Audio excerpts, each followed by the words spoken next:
ഏതൊരു മനുഷ്യൻ്റെയും ശരീരത്തിന് അധ്വാനവും വിശ്രമവും ഒരുപോലെ അത്യന്താപേക്ഷിതമാണ്.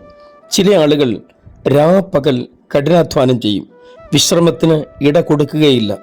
ഒടുവിൽ ഏതെങ്കിലും ആസ്പത്രി കിടക്കയിലായിരിക്കും അവർക്ക് വിശ്രമം ഉണ്ടാവുക. പല ആളുകളുടെയും ഓട്ടം കണ്ടാൽ സത്യം പറഞ്ഞാൽ നമുക്ക് തന്നെ അത്ഭുതമായി പോകും.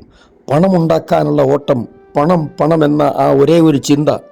ആവശ്യത്തിന് പണം വേണമെന്ന് നിർബന്ധമായിട്ടും പറയുന്ന ആളാണ് ഞാൻ. അത്യാവശ്യത്തിന് പണമില്ലാതെ നമുക്ക് വേറെ ഒരു രക്ഷയില്ല, പണം ഉണ്ടാക്കിയേ പറ്റൂ. എന്നാൽ പണത്തിന് വേണ്ടി മാത്രം ജീവിക്കരുത്. ജീവിക്കാനുള്ളതൊക്കെ തക്ക സമയത്ത് ദൈവം തരും, നമ്മുടെ സ്വാഭാവികമായ സാധാരണ അധ്വാനത്തിൽ കൂടെ തന്നെ. ഇന്ത്യ വിട്ട് ചില രാജ്യങ്ങളൊക്കെ സന്ദർശിക്കുമ്പോൾ നമുക്കൊരു കാര്യം അത്ഭുതത്തിന് ഇടയാക്കും. എന്തെന്നോ, അവിടെയുള്ള ഇന്ത്യക്കാർ, അതായത് ഇവിടെ നിന്ന് കുടിയേറ്റക്കാരായി അവിടെ പോയി ജോലി ചെയ്യുന്ന ഇന്ത്യക്കാർ, അവർ രാപ്പകൽ അധ്വാനമാണ്. ഒരു ദിവസം ഓഫിന് പോലും അവർ അവസരം ഉണ്ടാക്കത്തില്ല. എല്ലാ ദിവസവും ജോലി ചെയ്യുന്നതാണ് അവർക്കിഷ്ടം. അതിൻ്റെ കൂടെ ഓവർ ടൈം കിട്ടിയാൽ അതും വിടില്ല. എന്നാൽ അവിടെയുള്ള ആളുകളാട്ടെ, അവർ വീക്കെൻഡ് എന്ന് പറയുന്ന 2 ദിവസം നിശ്ചയമായിട്ടും അവർക്ക് ഓഫ് വേണം, അവർക്ക് വിശ്രമം വേണം, വിനോദം വേണം. ആരാധന പോലും മുടക്കിയിട്ടാണ് പലരും അധ്വാനത്തിന് ഓടുന്നതെന്നുകൂടി ഞാൻ പറഞ്ഞില്ലെങ്കിൽ അത് ശരിയാവില്ലല്ലോ. അനുഭവം കൊണ്ട് പറയുന്നതാണ്, കണ്ട് പരിചയിച്ച് പറയുന്നതാണ്.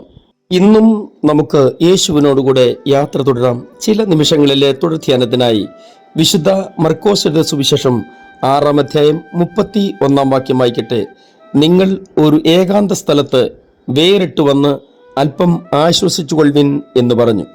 ഇപ്പോൾ വായിച്ച വാക്യം പൂർണ്ണമായിട്ടും ഒന്ന് വായിക്കുന്നതാണ് കുറച്ചുകൂടെ ഉചിതമെന്ന് തോന്നുന്നു. അതായത് ഇങ്ങനെയാണ് എഴുതിയിരിക്കുന്നത്: വരുന്നവരും പോകുന്നവരും വളരെ ആയിരുന്നതിനാൽ അവർക്ക് ഭക്ഷിപ്പാൻ പോലും സമയമില്ലായകൊണ്ട് അവൻ അവരോട്, നിങ്ങൾ ഒരു ഏകാന്ത സ്ഥലത്ത് വേറിട്ട് വന്ന് അല്പം ആശ്വസിച്ചു കൊള്ളുവിൻ എന്ന് പറഞ്ഞു. ഞാൻ ആദ്യം പറഞ്ഞ ഈ കഠിനാധ്വാനികളുണ്ടല്ലോ, അവർ ഏകദേശം ഇങ്ങനെ തന്നെ. ഭക്ഷണത്തിന് പോലും സമയം അവർക്കില്ല. ഭക്ഷിക്കാനുള്ള സമയം കണ്ടെത്തുക എന്നതും അവർക്ക് പ്രയാസമാണ്. ആ സമയം കൂടി ഓവർ ടൈം ചെയ്താൽ കാശുണ്ടാക്കാമല്ലോ. അപ്പോസ്തലനായ യോഹന്നാനോട് ബന്ധപ്പെട്ട് ഒരു കഥ പ്രചാരത്തിലുണ്ട്. താൻ എഫസോസിൽ സഭാധ്യക്ഷനായിരിക്കുമ്പോൾ പ്രാവുകളെ വളർത്തുന്ന ഒരു ശീലം തനിക്കുണ്ടായിരുന്നു.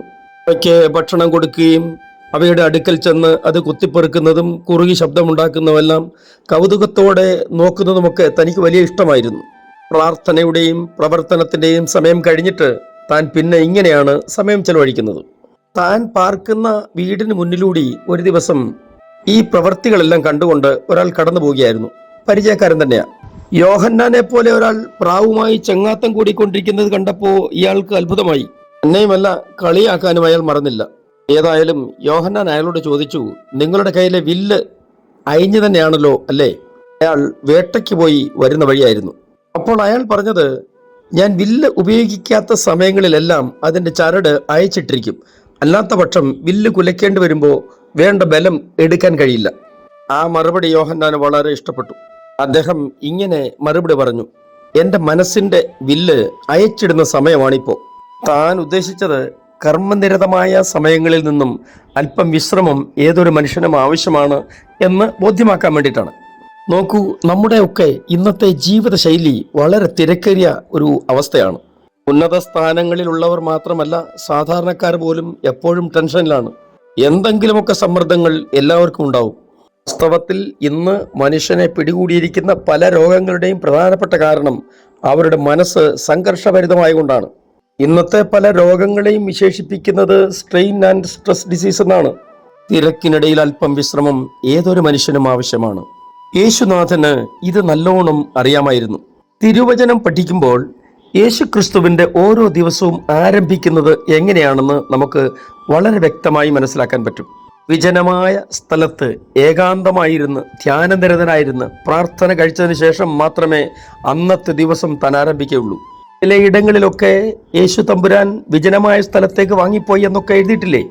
നമ്മൾ വായിച്ച ഈ വാക്യത്തിൽ തന്നെ ഉണ്ട്, ശിഷ്യന്മാർ വലിയ തിരക്കിലാണ്. ആഹാരം കഴിക്കാൻ പോലും അവർക്ക് സമയമില്ല. ഇത് ആരറിയാൻ? അറിയുന്നവൻ കൂടെയുണ്ട്. ആ കർത്താവ് തന്നെയാണ് അവരോട് പറയുന്നത്, അല്പം വിശ്രമിക്കണം. അതിന് ഒരു ഏകാന്ത സ്ഥലം തിരഞ്ഞെടുക്കണം.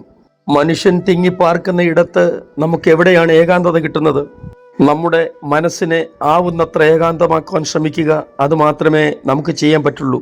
ശബ്ദം ഉയർത്തിയുള്ള പ്രാർത്ഥന പോലെ തന്നെ, ശബ്ദം ഉയർത്തിയുള്ള ആരാധന പോലെ തന്നെ, വചനധ്യാനം പോലെ തന്നെ. അതായത് ചിലർ ശബ്ദമുയർത്തിയാണ് വചനം ധ്യാനിക്കുന്നത്.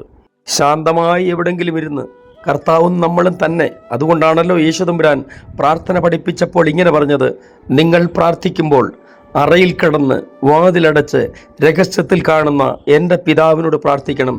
രഹസ്യത്തിൽ കാണുന്ന പിതാവ് നിങ്ങൾക്ക് പ്രതിഫലം തരും. ദൈവത്തിൻ്റെ സന്നിധിയിലാണ് ഏതൊരു മനുഷ്യനും ആശ്വാസം പ്രാപിക്കുവാൻ പറ്റിയ ഇടം. ദൈവവചന വിരുദ്ധമല്ലാത്ത എന്തു കാര്യങ്ങൾക്കും നമുക്ക് സമയം ചെലവഴിക്കാം. സോളമൻ രാജാവ് പാടിയ 127 സങ്കീർത്തനത്തിൻ്റെ 2 വാക്യത്തിൽ ഇങ്ങനെയാണ് പാടുന്നത്, നിങ്ങൾ അധികാലത്ത് എഴുന്നേൽക്കുന്നതും നന്നാ താമസിച്ച് കിടപ്പാൻ പോകുന്നതും കഠിന പ്രയത്നം ചെയ്ത് ഉപജീവിക്കുന്നതും വ്യർത്ഥമത്രേ, തൻ്റെ പ്രിയനോ അവൻ അത് ഉറക്കത്തിൽ കൊടുക്കുന്നു. ഇതേ ശലോമോൻ തന്നെ സദൃശവാക്യത്തിൽ മടിയനോട് പറഞ്ഞ നിലയിലുള്ള ഉറക്കത്തെക്കുറിച്ചല്ല കേട്ടോ. കുറെ കൂടി ഉറക്കം, കുറെ കൂടി നിദ്ര, അങ്ങനെ ചിന്തിക്കരുത്. അനുദിന ജീവിതത്തിന് ആവശ്യമായതെല്ലാം തരുവാൻ കഴിയുന്ന ഒരു ദൈവത്തെയാണ് നാം സേവിക്കുന്നത്. അധികം വെപ്രാളമൊന്നും വേണ്ട. അവൻ നിങ്ങൾക്കായി കരുതുന്നതാകിയാൽ നിങ്ങളുടെ സകല ചിന്താഭാരങ്ങളും അവൻ്റെ മേൽ ഇട്ടുകൊള്ളുവീൻ എന്ന തിരുവചനത്തിൽ ആശ്രയിക്കാം.